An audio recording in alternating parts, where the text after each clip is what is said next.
તમે ભગવાન મહાદેવના પરમ ભક્ત છો, તેથી આપની પાસે અમે ભાવ પ્રગટ કરીએ છીએ. શિવ પ્રાપ્તિ ભવે, ભગવાન શિવ અમને કઈ રીતે મળી શકે, મહાદેવ સુધી અમે કઈ રીતે પહોંચી શકીએ, આવો સુંદર ભાવ પ્રગટ કર્યો છે. હવે કથા શરૂ થાય છે, કથાનો પ્રારંભ થાય છે. એમાંનો એક શ્લોક મેં આજ શોધી કાઢ્યો છે. એ કથા કોને સાંભળવા પ્રાપ્ત થાય, કથા કોને મળે. આપણે ભલે 3 કલાક બેસી ગયા, હરિદ્વાર પહોંચી ગયા, ગંગા કિનારે પહોંચી ગયા, પણ એના માટે એક સુંદર સંશોધન છે. हे मुने, जिस बुद्धिमान मनुष्य को पूर्व जन्म में बड़े बड़े पुण्य किए हैं, उस महाभाग्यवान व्यक्ति को भगवान महादेव की कथा सुनने का अवसर मिलता है. उनको ही कथा में प्रीति मिलती है, पुराण में उसको प्रेम मिलता है. कितनी सुंदर है. जन्मांतरे भवेत पुण्यम, एक जन्म नहीं, जन्म जन्मांतर के जिनके पुण्य है उनको कथा के अंदर प्रीति रहती, कथा में सुनने का एक भाव प्रकट रहता है. पुराने प्रीति, सबको कथा सुनने में प्रेम नहीं होता, बहुत कम लोग होते हैं. स्पष्ट भगवान व्यास जी ने कह दिया, कथा सुनने में सबको प्रीति नहीं होती. जिस बुद्धिमान ने पूर्व जन्म में ऐसा कहा है, बहुत सारा पुण्य कर्म किया है, बहुत बड़े बड़े पुण्य किए हैं, इस महाभाग्यशाली व्यक्ति को पुराण में और पुराण की कथा सुनने में प्रीति रहती है. सबको नहीं, जन्मांतरे भवेत् पुण्यम, एक जन्म नहीं, जन्मांतरे बहुत जन्मों में जिन्हें बड़े बड़े पुण्य के, छोटे छोटे पुण्य नहीं, बड़े बड़े पुण्य जिन्होंने किया होगा उनको कथा में प्रीति, उसको श्रवण प्रीति ही. अगर सबको श्रवण में प्रीति नहीं मिलती, उसका चित्त, उसका मन भटकता रहता है, इधर उधर भटकता रहता है. बैठा है कथा में, उसका शरीर कथा में है, लेकिन मन कथा में नहीं रहता, कभी नहीं. असंभव है. इसलिए हम सब 3 घंटे माता गंगा के तट पर बैठे हैं.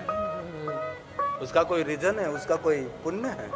जन्मांतर है. जन्मांतरे भवेत् पुण्यम महत्यस्य सुधीमत, बुद्धिमान सुधीमत, तस्य प्रीतिर्भवेत् तत्र महाभाग्यवतो मुने, महाभाग्यवतो मुने. हे महात्माओं, जिन्होंने जन्मांतर बहुत सारे बड़े बड़े पुण्य किया है, उनको कथा में प्रीति मिलती है, सबको कथा में प्रीति नहीं होती. ये श्रद्धा का विषय है. जिनके हृदय में परमात्मा के प्रति और कथा के प्रति कोई प्रेम नहीं, कोई आदर नहीं, हृदय में कोई भाव नहीं और लेश मात्र भी श्रद्धा नहीं है, हम 84 लक्ष्य में घूमते फिरते रहेंगे, हम बाहर निकलना चाहते, आपको हम क्या करेंगे? आप कुछ युक्ति दिखाओ, कुछ कहो.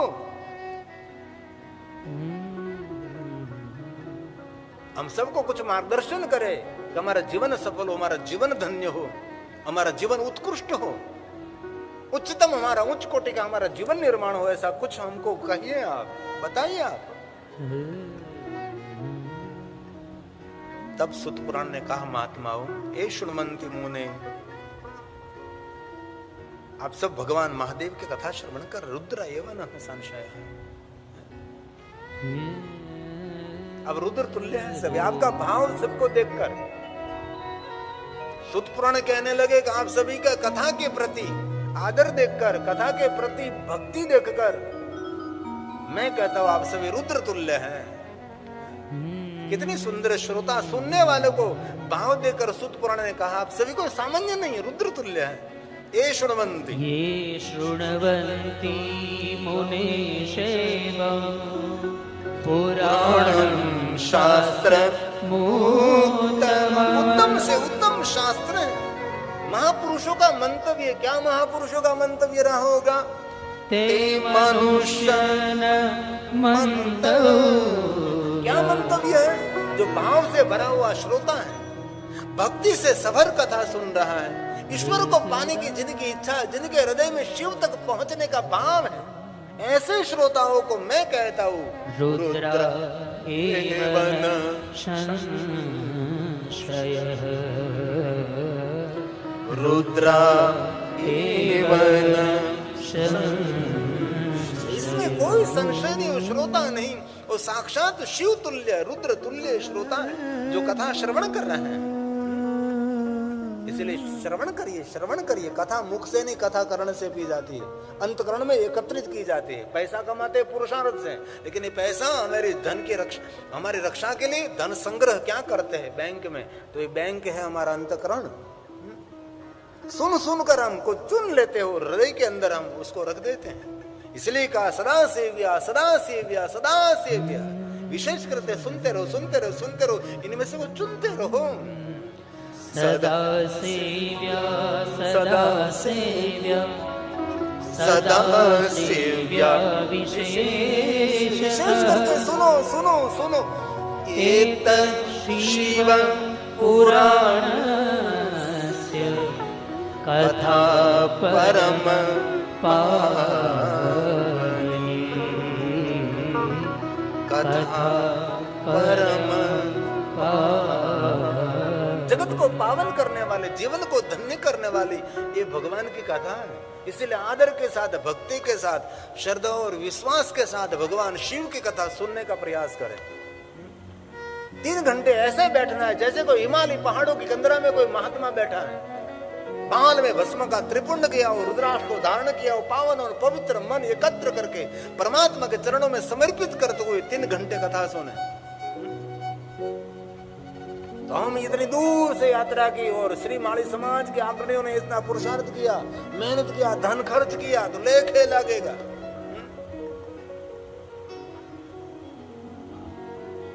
मौज करते करते हमारी आत्मा की खोज करना है, और आत्मा परमात्मा तक कैसे कोई मार्ग की खोज करना है ना, ये कथा है। इसलिए पुनः पुनः आप सब ये भाग्य की मैं सराहना करके शिव महापड़ ग्रंथ की वंदना करता हूँ। पहला दिन है आज। जिन ग्रंथ का श्रवण करना, जिन ग्रंथ का सेवन करना, जिन ग्रंथ को समझने का प्रयास करना है, 9 दिन के लिए उसकी पूजा अर्चन दर्शन करना है। इस ग्रंथ की बहुत सारी बातें श्रवण करके सुनने के बाद इसमें से कुछ ग्रहण करना और जीवन में उतारने के लिए कुछ प्रयास करना है।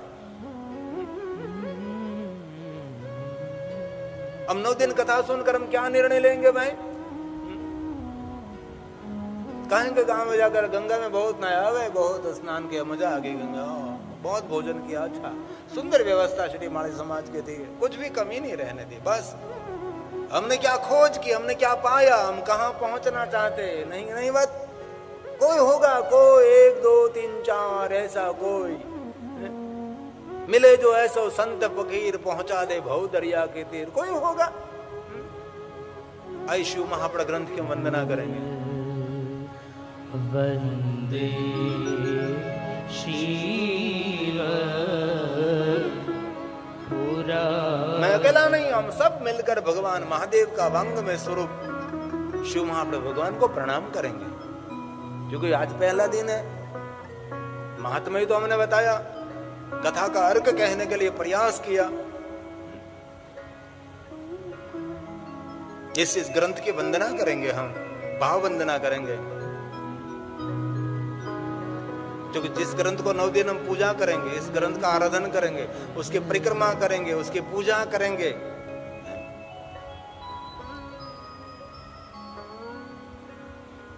शिव महापड़ ग्रंथ में कहा कि 9 दिन के लिए इस ग्रंथ के पास कुछ पढ़ो नहीं, लेकिन इस ग्रंथ के पास बैठे रहो ने तो भी बहुत कुछ एक ग्रंथ देता है, जिनको ग्रंथ कृपा भी कही जाती है। ईश्वर कृपा, इष्ट कृपा, मातृ कृपा, पितृ कृपा है, बहुत सारी कृपा है, इसमें ग्रंथ कृपा भी होती है। कुछ नहीं हो सके लेकिन आप शिव महापड़ ग्रंथ लेकर, ऐसे बहुत सारे शिव भक्त हमने देखे पढ़ना नहीं आता लेकिन ग्रंथ लेकर बैठते हैं बस, क्योंकि ग्रंथ साक्षात महादेव का स्वरूप है। उसको शिव मूर्ति कही है, उसको शब्द मूर्ति, वांग में मूर्ति कही शिव महापड़ ग्रंथ को।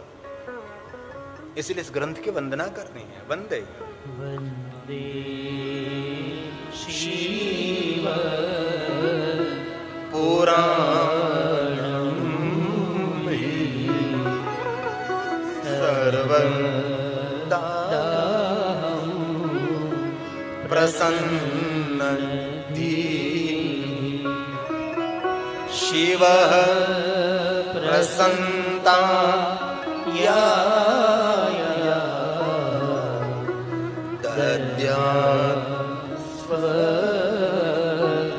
पदयो रति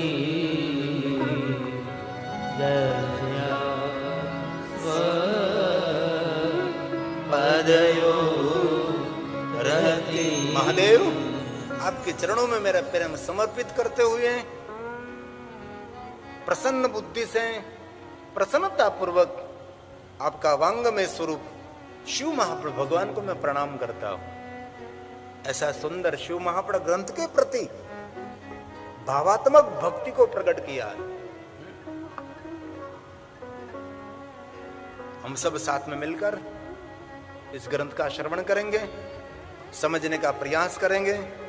और शिव महाप्रभु ग्रंथ के प्रारंभ में बहुत सारा महात्म्य गाया है, अंत महात्म्य। अब मैं जो धारूं तो 9 देश सिर्फ महात्म्य ही बताने में निकल सकता हूं, इतना महात्म्य है। लेकिन थोड़ा सा किंचित मात्र महात्म्य इतना बड़ा है। इस ग्रंथ का महात्म्य भी दिखाता रहा हूं, ग्रंथ का महात्म्य दिखा रहा हूं।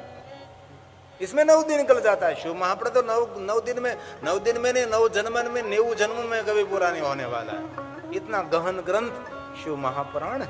इसलिए कहा तवे जीवनम धन्य। जो बैठे हैं, जो सुनते हैं, जो सुनाते हैं, उसका जीवन धन्य है। जो सुनाता है, जो सुनता है, उनका जन्म लेना सफल है। आपके मुखाकृति का भाव मैं यहां से देख नहीं सकता। कभी कभी सभी श्रोताओं को और कैमरे लगाते रहो जिससे कि मुझे पता लगे कैसे कथा सुन रहे हैं। क्योंकि यहाँ से मैं आपका चेहरा नहीं देख सकता, सीधी बात है ना, क्योंकि इतनी लाइट आंख में, इतने दूर बैठे हैं।